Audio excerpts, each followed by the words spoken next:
naisip ng babae na pinadala ka rito? Di ko rin alam. Ganyan ka ba pinalaki ng nanay mo? Bastos sumagot. Sa bagay, ganyan din naman siya. Baka may pinagmanahan. Bawal sa pamamahay kung walang modo, ha? Eh di sabihin niyo kay Mami na bawal ako dito para payagan niya na ako umuwi. Matagal na kami hindi nag-uusap ng mama mo. Hindi ko nga alam na may anak na siya. No wonder. Ano yun? Wala. Well, since hindi naman ako welcome dito, aalis na lang ako. Hanap na lang ako ng tropa na pwedeng matuluyan. Tapos, kapag nagtanong si Mami, sabihin mo, dito pa rin ako nakatira. Doing well. Pabor sa ating dalawa yon. Teka! Wala kang masasakyan dyan. Malayo ang lalakarin mo.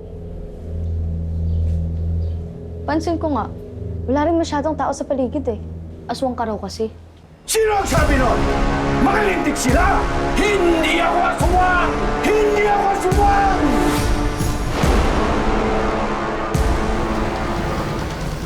Yeah, right.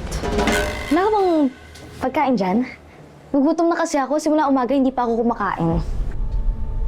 Tao lang ang kinakain ko.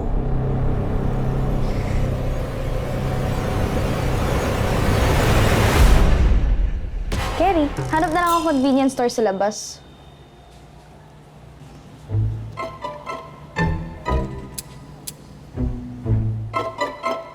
Huwag matigas ang ulo, Johan. Dad, or grounded ka dito sa bahay. I'd rather be in hell than see your face. Wala ka talagang respeto. Kaya diyan ka sa lolo Santi mo. Tingnan ko lang kung hindi ka magtino dyan. This is ridiculous. Hindi nga niya alam na may anak ka na eh. And hindi kami magkasundo, ha? And everyone in this town thinks na aswang siya. Is this how you really want me to spend my holidays? Kung kinakailangan, oo. At kailangan, magawa mo yung pinapagawa ko sa'yo. Before New Year, susunduin kita dyan. At titignan ko kung ginawa mo yung mga nasa list. Ang dami nito! Dad, or dito ka sa bahay grounded. Okay, fine. Bye!